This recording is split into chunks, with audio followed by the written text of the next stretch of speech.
Here we go. All right. Hey, there's the new Verl photo we took at coach training just a couple weeks ago. I haven't had a new picture in a while. It's time to get the new photos up of mini me. The shocking truth of how class action lawsuits are rewriting real estate and what to do about it. That's what we're going to talk about today. And I want to start by just talking a little bit about what's going on in the news and all of the rumors and the things that are happening. You know, we're hearing things about people getting fined. We're hearing people not being able to get buyer agreements signed or listing agreements signed. Here's what I do know for sure is I do know that a lot of people are doing real estate. There's houses going under contract. There's listings going on the market. Buyer agreements are being signed. And with all of the news and all the things that are going on out there, it oftentimes causes us to just step back a minute and pause. And I want to talk about the pause a little bit. Here's a few things that we hear about the NAR settlement and the opposition to the policy changes. Lenders are reevaluating partnerships. As a contributor to Inman every week, I get a top 5 stories that were picked up on Inman this week. And the top 5 stories are always top 5 stories around the NAR settlement. They're around investigation, they're around plaintiffs' cases, they're around people stressing and how they're dealing with it. In the sea of change, it says Bay Area realtors react as the NAR settlement goes into effect. How do real estate agents get paid and what to know about the commission settlement, NAR settlement changing how home buyers are buying and selling. There is so much out there. It's almost physically impossible to ignore it or not be inundated by it. I was looking the other day at some of the memes that are on, and there are actually some funny things people are doing to try and skirt the system. And I'm going to give you some really clear advice on this. This first picture in the top left-hand corner, this guy says these changes are actually good for real estate agents and the industry as a whole, but his face does not agree with that. What he's saying and what his face says are very, very different. You hate NAR until they give you a useless award that you can post on Facebook. Then you like them because you got your award for doing something. Real estate agents are trying to be sneaky. Many of you saw the meme where somebody cut 3% in the lawn, and it was a joke. I've seen people putting 3% on the key in the key box so that you know what the commission is. We're trying to come up with all these sneaky ways to get around the settlement. And I'm going to just caution you right now that it's not necessary. You don't have to try and trick the system. All you have to do is do the right thing for your client and communicate as agents with each other on what compensation looks like and make sure that things are under contract. And I'm going to go get more clear on that. There's so much confusion. Even when we think we're getting it right, we're not getting it right. And I'll share a couple of slides on that.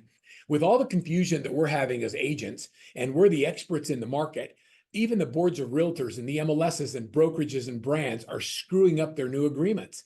And when legal opinions come in, we're finding that they're not even in compliance with DOJ recommendations. And so if you think we're messed up and not clear about it, how do you think our buyers feel?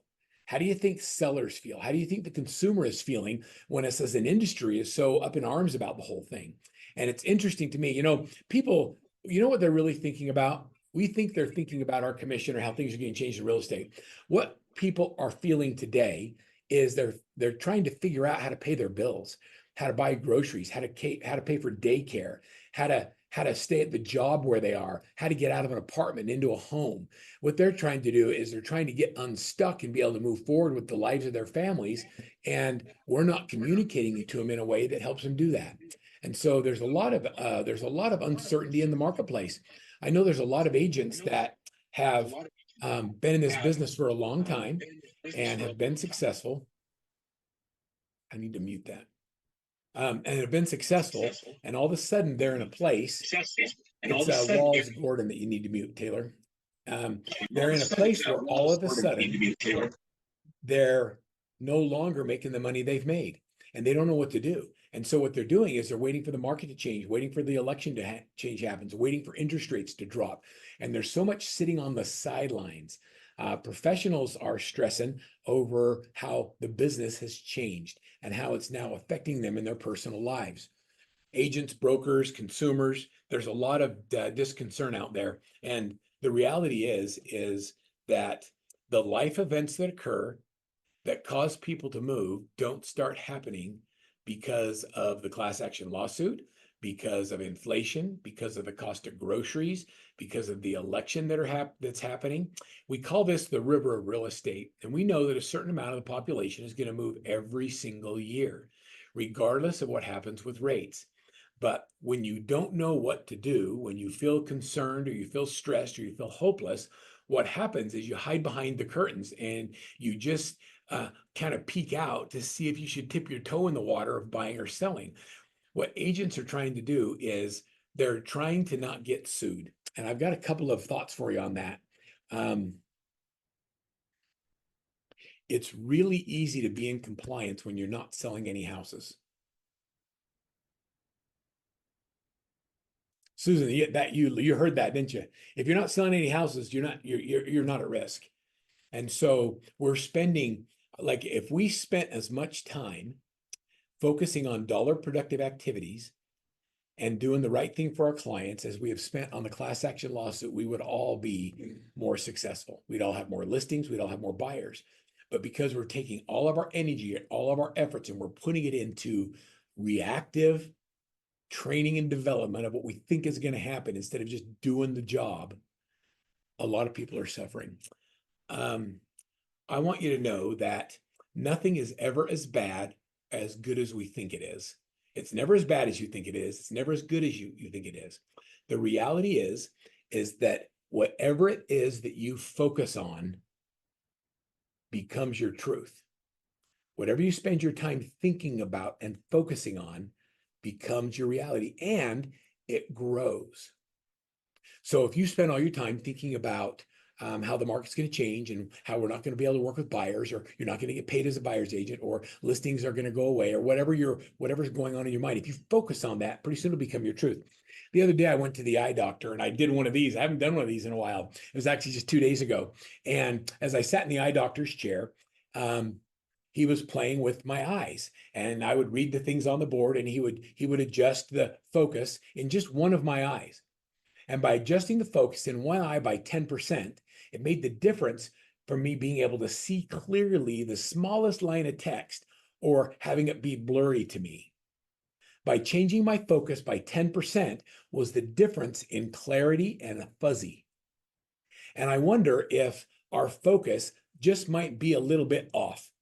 What we're drilled in on, what we're focusing on, may not be actually what we should be focusing on if we want to be able to grow. How many of you are in real estate full time? This is your career. Lots of hands going up. Like, I don't know about you, but I don't have a backup plan. Do you have a backup plan, or is this it? If you don't have a backup plan, you're spending all of your time or 80% of your time doing training on how to not get sued instead of focusing on how to serve people. Then are you really serving your family the way they think you are? Are you really focused on the right things? Or if your focus is 10% off or 20% off, is it possible that if we change your focus just a little bit and you see clearly the activities you need to focus on, you can start getting a different result? How many of you are like tired of the struggle of 2024? Anybody? Anybody ready for just like, can we just move on and let's go? I want to just go back to selling houses. Like what we do, and I think that most of you are really great people. You like genuinely care about your clients. You want to make a difference in their lives. You want to help them get their homes or sell their homes or move on, move closer to their grandkids, move closer to work, get in the schools where their kids have better educations, or where they can do dual languages, or where they can play sports. All of those life events that are causing people to move. We want to help these people, but our focus is just a little bit off, and we're more worried about ourselves than we are about them. And I think that there is a huge opportunity here for us to make a difference. And the other thing that we can do by changing our focus just a little bit, we can begin to take market share instead of lose it. Because people who are going to stay in a fog and focus on the wrong things are going to continue to lose their market share. So here's my first suggestion to all of you today, and that is, can I just encourage you to not make any long-term decisions based on a short-term problem? And I want to encourage you that now is the time that you need to be engaged in coaching and training and mentoring, whether it's with us or with somebody else. That's not the point I'm making. It's now is not the time to be standing and being in the game and not having an expert helping you and guiding you through the process. we oftentimes are making really interesting decisions on whether we move forward or not based on what the market is doing. But if you're staying in real estate and you know that there's another level that you could be performing at and you're not there, get engaged, get some help, and let's go. It's not okay just to wait it out, because it's not, like I was in a sales meeting with my team today, and we were just kind of talking about what are some of the objections they're hearing from realtors as to why they're not moving forward in coaching or training or developing or whatever it is they're talking to about. And what I'm hearing is that agents are mimicking the behavior of buyers and sellers who don't know what to do, so they're pausing. Does that make sense? You see agents that are doing that, just kind of waiting and seeing what happens. Well, pausing, if you're not going anywhere and you're planning on being in real estate, then pausing's not okay. We have to have continuous forward motion. And if we're not making progress, we're going backwards. So don't make big decisions because of a little short-term problem when you know you're going to be in real estate long-term. Sorry. Let's make long-term decisions that will impact us going forward. We have to dispel a lot of the facts and the myths around the class action lawsuit.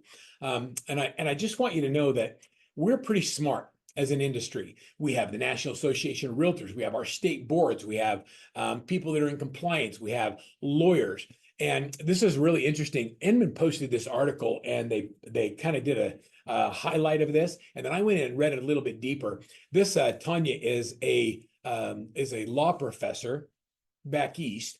And what she's been doing is she's been looking at all of the different forms and all of the different things that the boards and big brokers are doing and deciding whether or not they're right. And actually, California Association of Realtors, after they made their stuff public, changed a bunch of their policies after she gave comments to it. Basically said, it's so confusing that I would never have anybody that I love sign one of these agreements because it's confusing, and I'm a lawyer.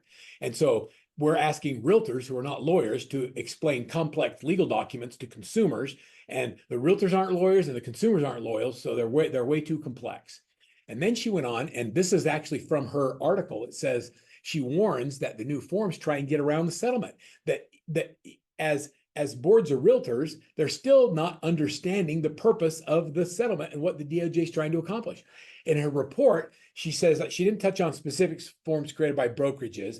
She went to public forums that were created by 19 realtor associations, and she identified issues in all of the forms, in all 19 of them, except Rhode Island, Massachusetts, and Utah. Their forms did not have problems that were against what the DOJ said. Everybody else had problems. So we're spending all this time trying to figure it out, and our boards aren't even getting it all right. And so I'm just telling you that we don't know all of the ramifications, but there are some things we do know. Here, let me give you some shocking truths. Whether you're renovating your home or you're selling it, there's always someone who will do it cheaper. Is that true? Yep. Realtors love to show their awards. I'm an award-winning agent. I took Thirst. I don't even know what that is, but I love that award. We pay professionals for their knowledge and experience, not their time. I love this invoice, the one in the middle of the screen that says $1 for cutting a wire, $1,000 for knowing which wire to cut. We pay for the knowledge, not the labor.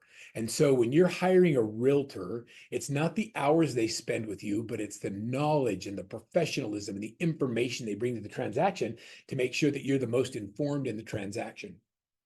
And then I just thought this was a funny beam. These are agents waiting for leads to come in from the blog they wrote. And if they continue to wait for leads to come in from the blog, they're probably going to wait for a long time. Buyers and sellers are sitting on the sidelines. This is right off of NAR's stats. This is the current sales for the year. A couple months ago, we were on track to be at 4.5 million. In February, it looked like it was going to be 3.8 million. Today, it looks like we're going to end the year at somewhere around 3.9 million. So there's fewer people actually buying homes. That's one way you could look at it. The other way I look at it is there are 4 million people buying homes. I don't need that many of them to pay my bills, but I want to get some of them.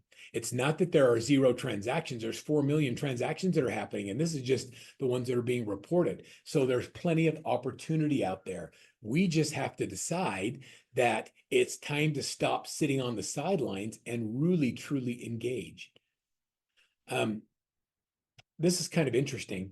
brokers and brands and even NAR, when I look at my inbox and I look at all of the uh, sales meetings, board discussions, committees, communities, things online and offline, it seems to me that 50% or more of the news cycle in real estate is spent talking about the lawsuit, and that our training and development has moved from productivity, production-based training and development to compliance and protection of your brokerage. You know, I don't know how many times you need to hear you have to learn how to sell your value again, but I'm not going to say that today. That's all right with you. Um, there's all this fear mongering and all these threats and things that are dominating discussions out there. And what I believe should be dominating our discussion should be, how do we serve better? How do we help our clients more? What information we can provide them to help them move forward?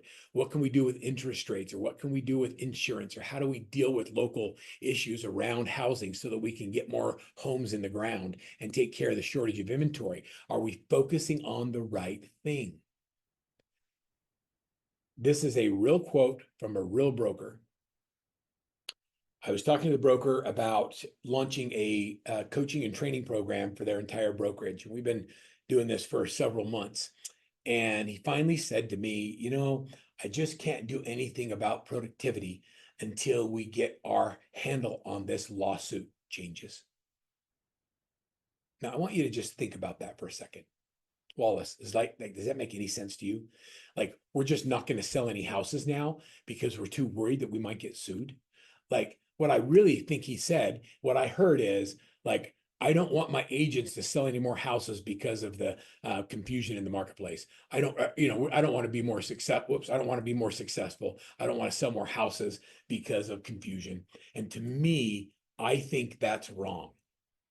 I don't believe that as leaders, we are serving our agents, our brokers, or our teams if we are not helping them produce real estate and pay their bills and feed their families and serve the communities. I think we're letting them down because they thought when we left home this morning, we actually went to work to try and earn an income. And if we're spending all of our time doing training and coaching around how to not get sued, I think that we just need to make it a little bit more simple. And this is your biggest shocking truth. You will always be in compliance if you never sell a house. If you don't do training and you don't do coaching and you're not moving forward and you're not doing the things that create opportunities, you're okay. You don't need any more training on compliance because you're in compliance because you're not selling anything. So let's sell some houses. How many of you are ready to just say, let's go? We just go sell some houses. Let's go sell some houses. I believe you're going to do the right thing. And I don't think the consumer is going to make as big a deal about commission as we make about it. We make such a big deal about it, it becomes a deal because it's what we focus on. And so let's focus on the right things. I love Anthony Margulis. Anthony Margulis sells in Pacific Palisades, California. They have more inspections and more issues with regulation than pretty much anywhere else in the country. And yet he does hundreds of millions of dollars in real estate every single year. And when I talk to Anthony, Anthony says there's things that I think matter. Number one, we need to control our messaging. We need to clearly communicate without embarrassment or without pause or hesitation to everybody that's involved in the transaction, how it works. And we can't waste time with naysayers. Make it really simple so your kids will understand it. So let me show you what he sent. So I read this the other day and I thought, oh my gosh, this is about as simple as you can make it for everybody. I'm sharing this with you with Anthony's permission. And Anthony is not a real estate broker. He's a philanthropist that uses real estate to fund the charities in his community. He gives just 10% of every dollar that he earns to one of 5 local charities. And every time he hires an agent or they build their team member, they do it with the purpose of fulfilling their core values, and that is making a difference of the lives of the people in the communities they serve. Now, you guys look at this and tell me if this is true. We can continue educating our clients and staying on top of changes and best practices. Can we all do that? We all agree to that. We can also send properties that match their home criteria. We can send people auto hot sheets. We can send them properties that match their criteria. Does all agree with that? We can do that. What we can't do is show a home without a signed buyer broker agreement. Is that also true? Yep. And we can't not show homes because we don't know what the commission is or it's not enough. So we can't filter homes based on the commission offered.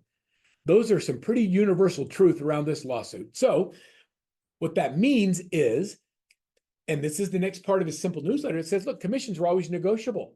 You read that right. Now, these terms will explicitly be stated in agreements for the buyers and the sellers, and it's more important than ever that you ensure the fees match the level of support that you expect. Is that true? It's simple. Sellers can still offer buyer compensation, although the MLS can no longer display that compensation. You're still 100% allowed to offer compensation to a buyer's agent. And we can market this through our website, through property brochures, through conversations with other agents, whatever your local state laws are.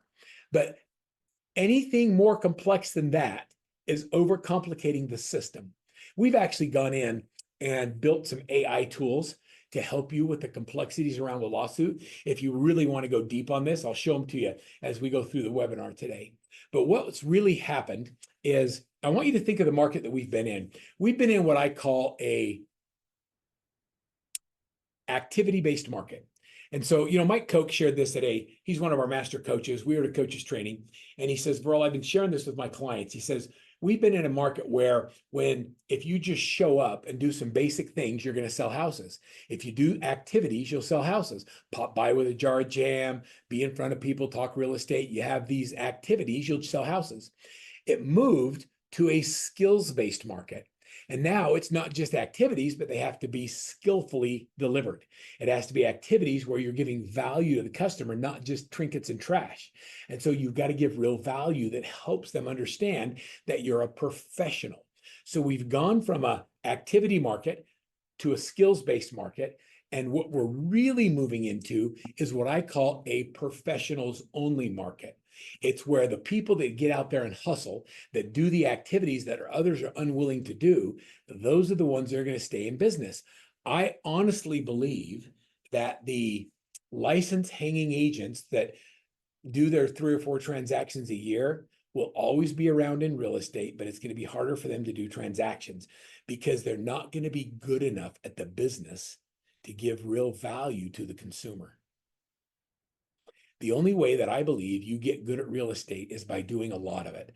The best trainer of real estate is the game. For those of you that have been in real estate for a lot of years, I hope that you recognize that the thing that you bring is all of the knowledge and information and experiences that you've had in all of these transactions you've done over the years that make you invaluable. And it's something that you can charge for and people are willing to pay for it. When I think about the opportunities that are in the marketplace, it's not the agents who go to the office and hope the phone rings, they're going to get them. It's the agents who are hustling and working harder and having more face-to-face conversations than ever before in order to get those opportunities. So opportunities are everywhere. And when I reach out to my top agents like Anthony Margulis or Christy Buck or Mahala Landon, there's so many different high performers all over the country. They're doing great in their markets, even though the markets are down 20 and 30%. And I ask them, what are they doing? And let me give you the checklist of the 3 things that every high performer is doing today. Number 1, they're focusing and they're tracking their money-making activities. They're focusing on things that make them money. So what are the things that generate new business? And they track it. I'm going to show you some how that looks. Number 2, they serve their clients regardless of how they're going to get paid. They serve the communities, they serve their clients, and their attitude is, let me help. I'm going to help you. If it works out that I get paid, great. If I don't get paid, I'm going to help you anyway. That serve regardless of opportunity attitude has opened up more doors and created more opportunities for me in my lifetime than anything I've ever charged for. Serving regardless of opportunity is the most attractive thing we can do as people in sales and just as humans. And then number 3 is they role play every scenario that they're going to be in so that when they're in that scenario or they get an objection, they literally have the ability to overcome it with focusing on what the client is saying instead of trying to figure out what they're going to say next because they've practiced it. And so let me go through each one of those things. I'm going to share with you how we actually do it. When we talk about focusing on money-making activities, the bottom line is if we spent the time teaching our team members or our agents how to prospect and how to present, they would get lots of opportunities to sell homes. But instead, we're teaching them how to not get sued. I just want to teach you how to call people, how to call and serve. How do you call and say, how can I help? Tell me what's going on in your family. And so we track what we call our daily success habits. This is the Workman Success Daily Success Habits Tracker. Now, whether you're a client of Workman or not, I'm going to give you the access to this tool. I'm going to give you a download page later, and I'll give you a bunch of stuff that you can use. The Daily Success Habits Tracker is designed so that you get 61 points a day doing dollar productive activities. For those of you that are clients, I want you to go back to your daily success habits, and I want you to recommit to doing them every single day. I want to know how many calls it takes for you to have a conversation, how many conversations it takes to get an appointment, how many appointments it takes to get a buyer agreement or a list agreement signed. And I want you to track everything. And then write down in the left-hand column how much of every day you spend doing dollar productive activities. I want to know in that left-hand column what you do every day for 30 minutes a day in every 30-minute increment. I think what you'll discover is a couple of things. Number one, accountability is not something that I do to you. It's a choice that you make. And accountability comes because you're aware that your activities are not consistent with your goals. But we avoid tracking them because we don't really want to be aware. We're okay with our ignorance, and we're bliss in our mediocrity. High performers track everything. You ever watch a baseball game or a football game or a basketball game? Did anybody follow the Olympics? Do you think they track their milliseconds, how long it takes them to touch the wall in a swimming race, or how high they're jumping, or how far they're throwing? All of those things are measured, and they're measured in everyday situations during practice. So in game time, they know how they're going to perform.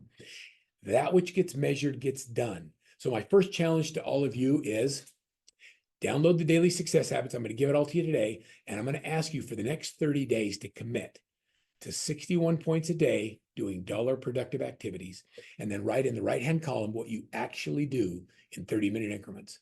How many of you are willing to take the challenge? Who's willing to commit to 30 days? Do it for 1 month. Susan's in. Anybody else? Go in the chat. Give me your commitment. I want to record it. There we go. Lots of hands coming up. Thanks, Sherry. Excellent. Maria's in. Okay, Heather, all in. John, well done. Okay, look, I'm not going to beat you up if you don't do it, because it doesn't, my life will be the same. You have to make the choice. The difference between average and exceptional is the exceptional choose to do the work that the average only talk about doing. Let me give you some data. Here's what I know. When we track 300,000 calls, 81,000 contacts, 94 appointments, prospecting emails that go out, what we learn is the people who track it earn 3.9 million, 2.5 million, 1.9 million, 1.4 million, 1.2 million, 1 million. Like, if your name and number's not up there and you'd like it to be, maybe it's time for you to raise your hand and say, hey, these people are doing something that I'm not doing. How do I get that? And if you're not getting that now and you want that, say, give me a coach. I told my sales team this morning that if we have to talk people into coaching, I don't want to coach them. I only want people who are sitting on the bench saying, come on, put me in. What do I got to do? Let's go. I don't want people that are like, oh, I don't know if I should think about it, pray about it, sleep on it. Like, this isn't the time for that. We're in a professionals market, and the professionals are engaged in the activities that'll make a difference. And that's who I want. So I don't know if you want to self-identify, but if that's who you are and you're on that bench and you really want to go and you want your name on my leaderboard, raise your hand and tell us who you are. Here's what we know by tracking all of those numbers. In 2022, it took 300 prospecting points to get a closing. Today, it takes 409 points on your daily success habits tracker to get a closing. You can't keep doing what you were doing a year ago or 2 years ago and hope to get the same result. It requires more effort. And so if you want to earn more, you have to do more, and you have to do things a little bit differently. Do you think it's interesting that we track that? Like, it's interesting to see the trends. And, there'll be a time when it takes 150 calls again. And what's going to happen is the market changes. It goes up and down. Right now, we're in a professionals-based market. We have to do more of the work. We have to do it differently, and we have to do it smart. All right. So let's talk about service. How do we really serve our clients? How do we really make a difference in their lives? I'm going to give you a couple of modules. Some of you have seen some of these, some of you have not. When I say serve regardless of opportunity, isn't it cool when you sit down with someone who doesn't know for sure if they can move forward and you show them a clear path forward? Now, whether they buy or sell a house or not, it's up to them. But when you have clearly shown them that they could, it changes their optimism and their outlook going forward. We serve by being proactive rather than by being reactive. When we're reactive to the class action lawsuit, when we're reactive to all the training and the news and the articles, and not proactive with messaging the right things to our clients, then we stay in a state of confusion. I'm going to give you 2 modules today. The first one is called the New Construction Advantage. Now, how many of you are aware that there's tremendous opportunity right now with inventory that the builders have? There's a lot of builder inventory and tremendous, unbelievable incentives that are being offered out there.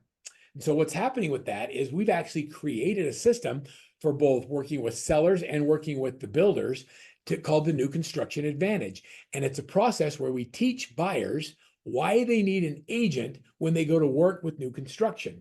And we give you a script and a tool, and then we give you the tips for negotiating with the clients. And so one of the things that I would have you do in the assignments, I would have you say, hey, you need to call your clients and say, you guys are thinking about buying a house. There's incredible incentives out there with new constructions. And they go, oh yeah, I'm looking at a new house. I would say, oh my gosh, have you heard about our New Construction Advantage? No, what's that? Well, it's this unbelievable system we have to make sure that we take advantage of every possible thing and make sure you get the house built right. You know, when you talk to an agent that works for the builder, they represent the builder. And it's really important that you have somebody representing you when you go in that doesn't represent the builder to make sure you're in the best position to make a decision on that home. We give you the scripts, the dialogue, the practice, and the resources to know how to identify builder resources and how to make sure you accommodate that in your buyer agreement so that you get paid for it as well. So you guys want this one? It's the New Construction Advantage, a great shift module. It uses artificial intelligence and emotional intelligence to create languaging to get clients who are feeling stuck to move forward. The second one is our stop, drop, and save system. The stop, drop, and save system is giving people options to be able to bring the interest rate down. It's called a temporary buy down. So first, when you download this, there's usually a 2 or 3 page story. I want you to read the story out loud. Read the story because it talks about an agent, what they're feeling. They're working their B and C leads. They have a hard time getting people from their Bs to As and from their Cs to Bs. And that we describe what that is. And what we give you is we give you messaging to move people forward in the process of lead conversion.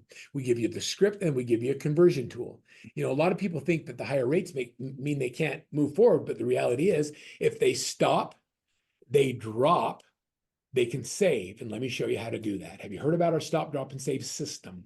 Now, we use proprietary language when we name systems, because if you don't give it a name and you don't use proprietary language around it, what happens is it sounds like what everybody else is saying. Everybody knows about buy downs, but have you heard about our stop, drop, and save system? Oh my gosh, you haven't. Oh, I got to sit down with you and show you how this works. And then you get an appointment, you sit down with them and you take them through the process. It makes it so much more interesting when you use proprietary language to name your system. And our scripts are written, like I said, with AI and with emotional intelligence. This is an example of how a stop, drop, and save would work. And so what we do is we take a purchase price of $519, their down payment of 5%. This is what it would cost. Today's rates are 6.5 over a 30-year term. We fill out the variable fields, and then it calculates for us what it would look like if we did a 2-1 buy down, what it would look if we did a 3-2-1 buy down, and it calculates the total savings. And so by waiting to purchase a home, appreciation of what it's going to cost them to buy costs them more than it does to buy it today with a 2-1 buy down. Does that make sense? And so when you help them understand and you do the math, they go, oh, I can actually get into a home and I can save $7,000 my first year, $3,800 my second year, and $11,000 over the next 2 years. Like, that's a big number. That's more than they're spending, and with inflation and the other things that are happening. But we don't take the time to do the math. So we teach you how to do the math. There's a calculator around it, and that's I'm going to give it to you. Okay, so one of our clients, Patricia Baker, sent this out with permission. I asked her if we could show this. She says, okay, we just do what's called, when we work with buyers, we do a really simple cafeteria plan. And so here's how the cafeteria plan works. Hey, you want to show one house only? I have a touring form required. It says I'm a contract with you. You don't have to pay me for that. Some people charge for that, others don't. She says, if you want me to show you a few homes and the buyer doesn't want to be tied down, that's fine. We do an additional form. It then attacks specific homes. And then we talk about what the compensation would look like when you look at a few homes. If you're a serious buyer and you really want representation, who's going to work hard for you, find you deals, discuss compensation, then we have a fee for that. If you're looking at new homes, then she puts in her agreement whatever the maximum is that the builders in her market are offering. And so she says, I get paid X. And then there's 7%, $7,500, depending on the builder that's being offered. I have to put that in my buyer agreement, otherwise the builder won't pay it. And my compensation agrees to say that anything less than what my compensation is, that you make up the difference. Now, we have a lot of agents that are saying anything more what our compensation agrees to is offered by the builder, I give back to you to credit on your side of the closing. And so they're paying for it anyway. And that's a way to get people to sign the agreement going forward. The key is you make it simple. Hey, just tell me who you are. You want to look at one house, you want to look at a few houses, you want to have real serious engagement. And this is what it looks like. For me, I use the first two to build a relationship so I can get the third one in place. We make it too difficult. I love this, Patricia. So thank you for sharing that with everybody. The last thing I'll tell you, and then I'm going to get into some AI tools and we're going to really have some fun, is that have you ever watched a really good movie or a really good play and you're blown away at how the actors sucked you into the performance? Have you ever cried at a movie? You do know, Susan, that they are acting, right? That those emotions that they're making you feel are based on a well-written script delivered with passion and emotion to change the way you feel in a moment that cause you to cry with tears of happiness or joy or be afraid. Like Braveheart, Mel Gibson, he does not talk like that in real life. That was a script that somebody wrote when he was on the sidelines of battle, motivating his men to go into where they thought they would be slaughtered. That emotion that you feel happens because they practice their scripts and dialogues. Practicing scripts and dialogues is one of my favorite things. I'm a big Og Mandino fan, and in Og Mandino's scroll, this scroll is one of my favorites. He says, I am nature's greatest miracle. He says, since the beginning of time, there has never been another with my mind, my hair, my heart, my eyes, my ears, my hands, my mouth. None that came before and none that come after can walk and talk and move exactly like me. He says, all men are my brothers, but I am unique. I am different.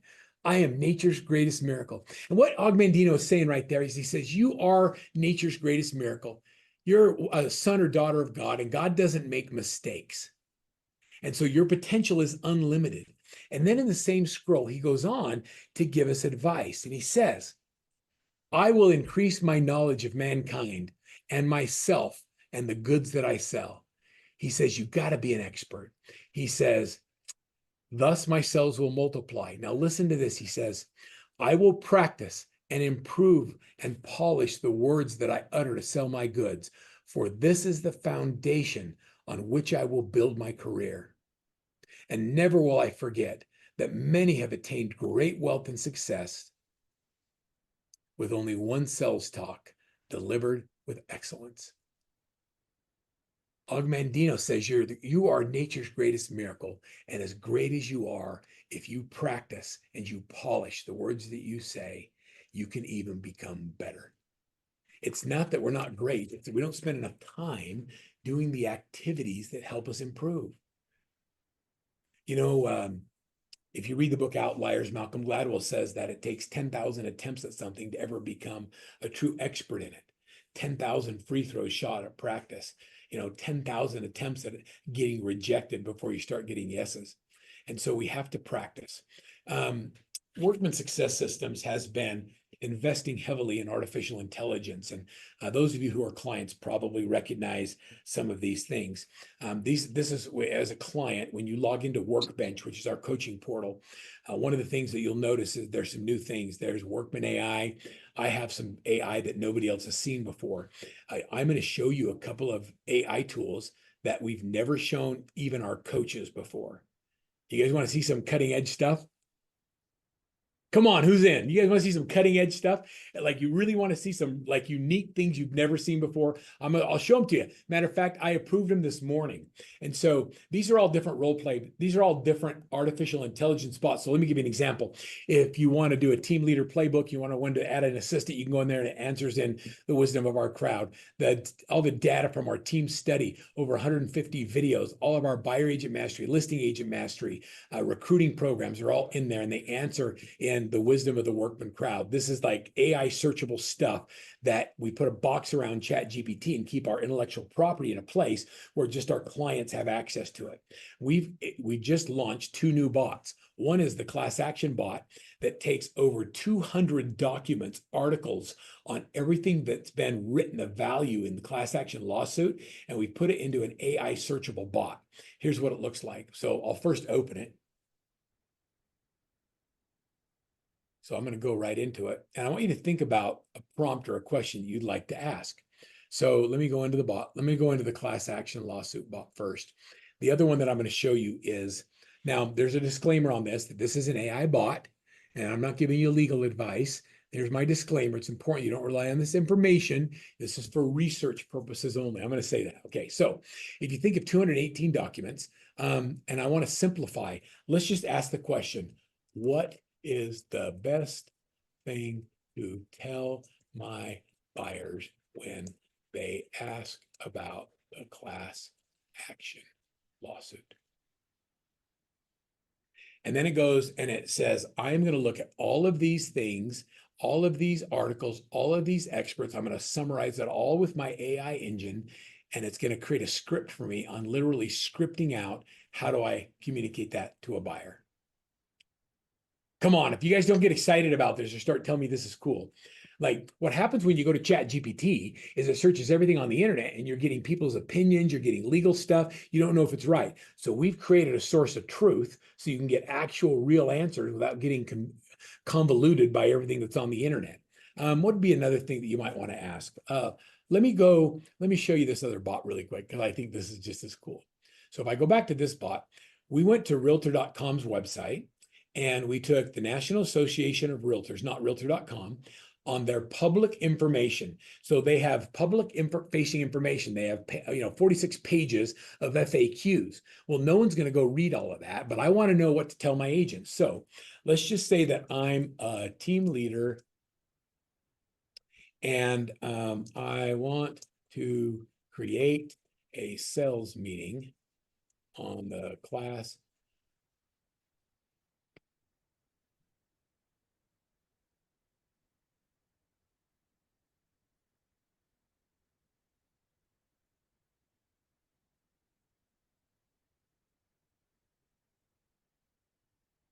It's I'm a team leader. I want to communicate. So what do? It says, okay, well, it's going to go to the commission lawsuits, NARs, FAQs, and it's going to go in and say, understand it. It's going to prepare education materials, develop the communication. Now it's saying train your agents on how to explain it. It's telling me what to do, but it's not giving me the details. I'm going to say, fill in the details on each paragraph.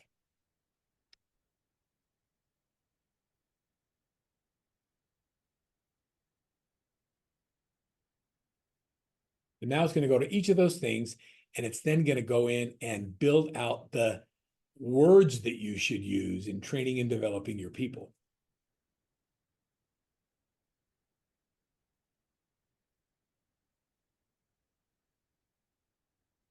Oh, yeah. I want you to go in and I want you to ask me questions in the chat that you want me to ask the bot. Let's have a little fun. Let's create a new one. Jim says lesson plans. How about let's do something a little bit different. Say, I want to do create a 30-day text messaging plan to send a quick motivational message and something each should do to stay.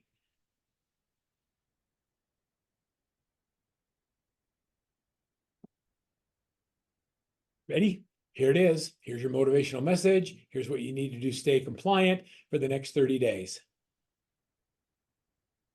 And it will literally go out all 30 days and design it for me.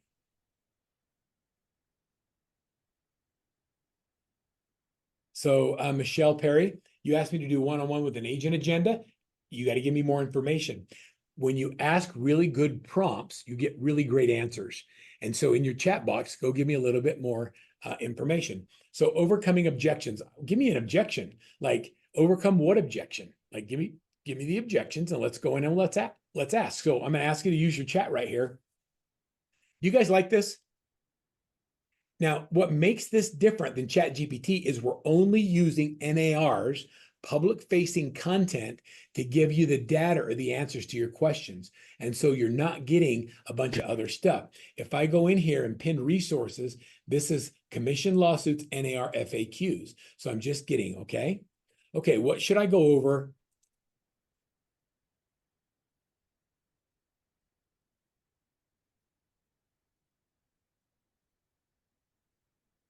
On a one-on-one huddle.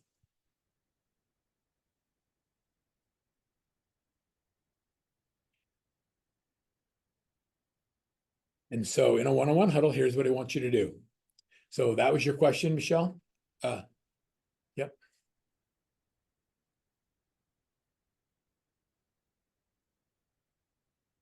Let's look at it. Let's just see if this is accurate. You want to overview the class action, what to start and say, key changes and implications, compliance requirements, written buyer agreements, communication strategies, addressing client concerns, documentation and record keeping, ongoing education and support, feedback and questions, and then here's the action plan going forward. Would that be clear enough? So I've had a couple of people put in overcoming objections. Give me some objections. And Jim, what kind of a lesson plan would you like? Would you like a 1-hour course, a 2-hour course, a 1-week course? Tell me what kind of lesson plan you would like. And what do you want a lesson plan around?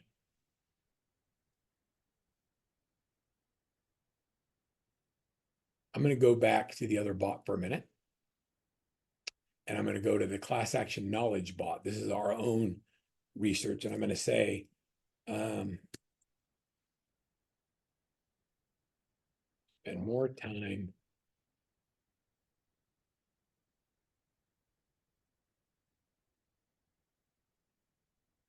Should we spend more time learning about the class action lawsuit or more time prospecting? So it says, well, learn about class action, understand it. Prospecting is essential. Conclusion, agents should balance their time between learning about and prospecting. Both avenues are important. Okay, so I don't like that answer very well. I think that we should spend 99% of our time prospecting. And so what's the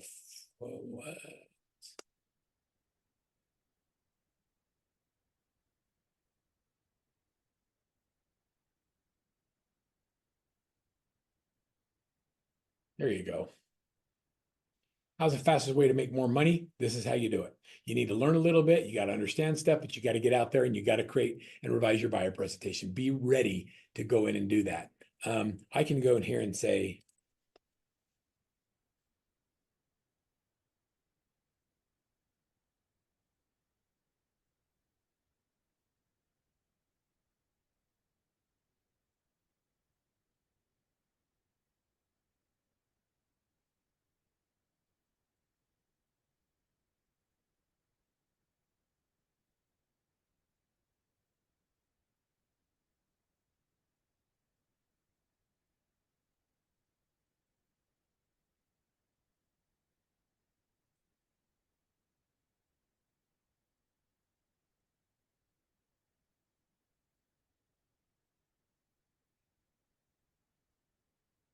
here's your 6 weeks plan laid out, written out.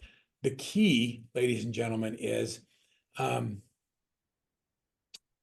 a firm believer that technology changes everything, but your ability to use the technology is so much more important than the technology itself. If I were to come into each of your businesses and I were to look at all of the technology resources that you have available today, what do you think I would discover? Would you consider yourself an A player? Are you using the tools and technology that you already have available to you? Are you a B player? Do you use some of it, but not much? Or are you a C player? You like to talk about having it, but you really don't go into it. Technology matters. And your ability to use the technology oftentimes is directly related to your understanding of what's available.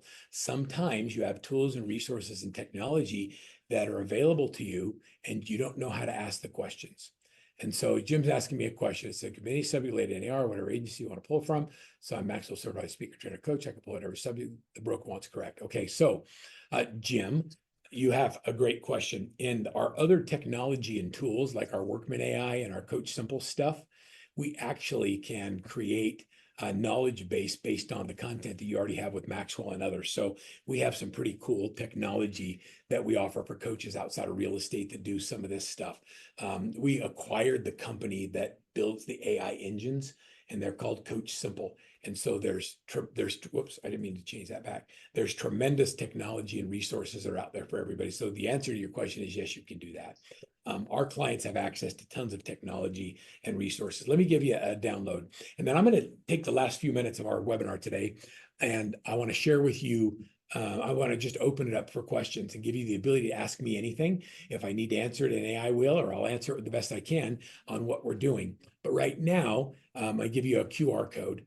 If you're a client, not a client, doesn't matter. If you want access to the Daily Success Habits Tracker, the New Construction Advantage, Stop, Drop, and Stave, or you really just want some help, you're ready to raise your hand and say, give me a coach, or let's at least do a consultation and see if we're a good fit, scan the QR code. Somebody from my team will reach out to you. And so go in, or there's a click in the link. I'm only going to show the slide for 1 second. And then I'm going to go back to my chat box and see if there's any new questions.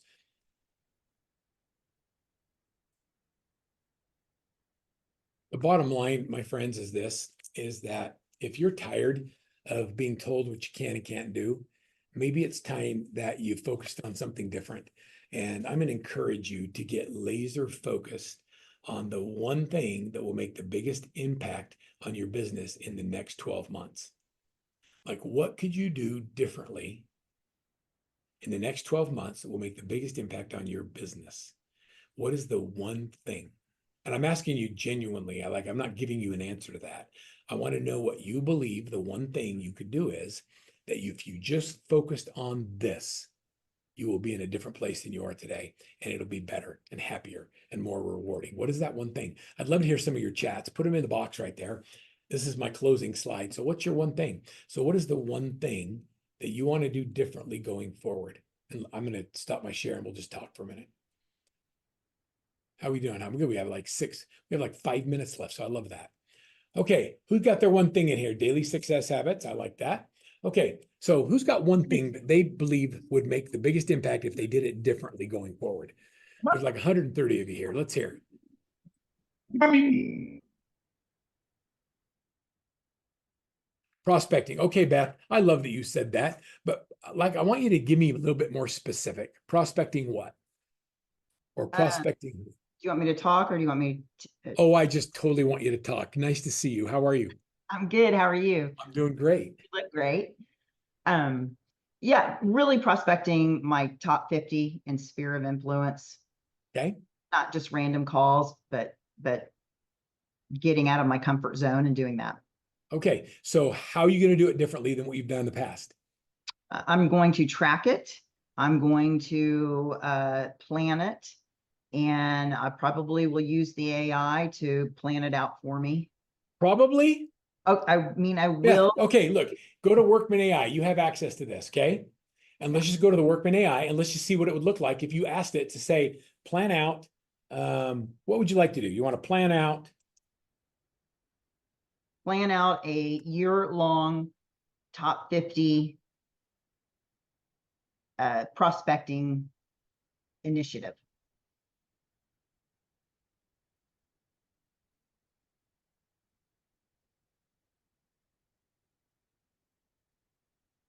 You're not sharing right now if you want to be, Verl. Oh yeah. Okay. Okay. Thanks, John.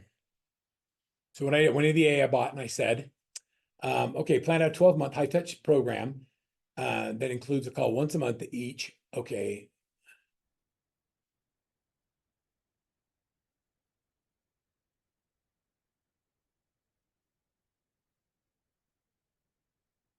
Okay, so I've said, working with my top 50, I want to create a plan over the next 12 months that says what I'm going to say to all of my top 50 every single month for the next 12 months. And we're going to schedule 4 to 5 lunch dates a month. So I have at least one lunch with all 50 of them throughout the year.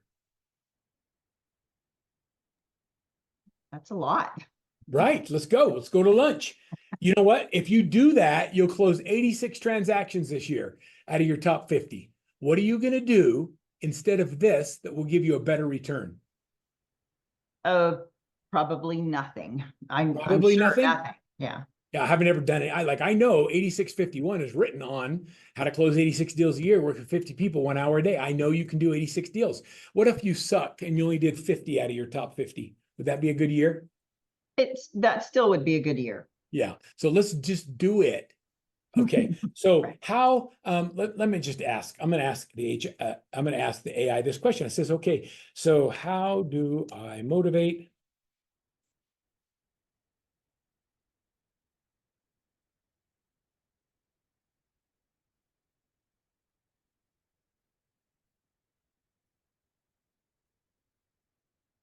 How do I stay motivated when I don't get any referrals? Oh yeah, no problem. Understand why you do it every day. Set clear goals, track your process, stay educated, informed, build a support system, celebrate your wins.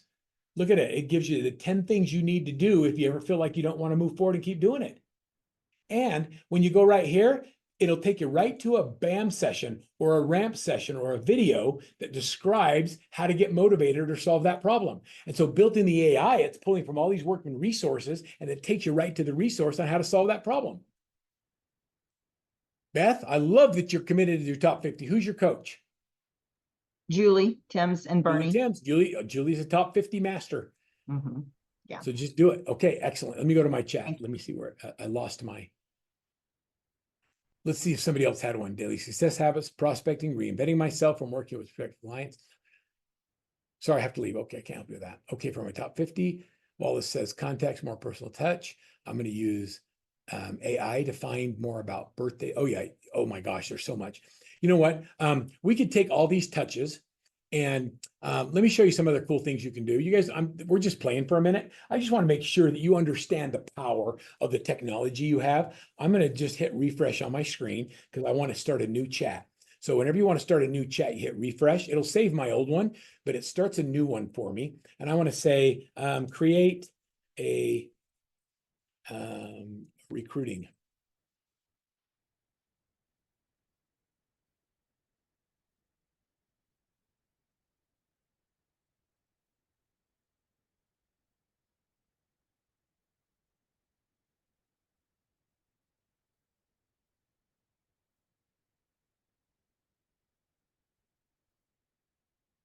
All right, so now I'm going to say, okay, I want to actually create an ad for a buyer's agent to join my team. That's a high I personality, that's hungry, humble, and smart. And this is how the ad's written in order to attract that person.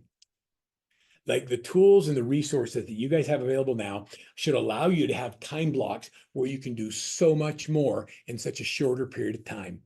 My promise to all of you is that the class action lawsuit, while it is a little bit confusing and we're still going to be figuring out the ramifications for it, the shocking truth is we're spending way too much time focused on it and we need to get to work. And so my challenge to you is that if you'll do your daily success habits, you work your top 50, you'll use the shift modules and start just talking to people, the business will take care of itself. Remember the word serve regardless of opportunity, and let's go help some people. And if we focus on helping the people, the money will take care of itself. Thank you for being part of the Workman family. I appreciate all of you being here. I hope we have the opportunity to work together as coaches and clients. Good luck, you guys. I'll see you all soon. Thanks, everybody.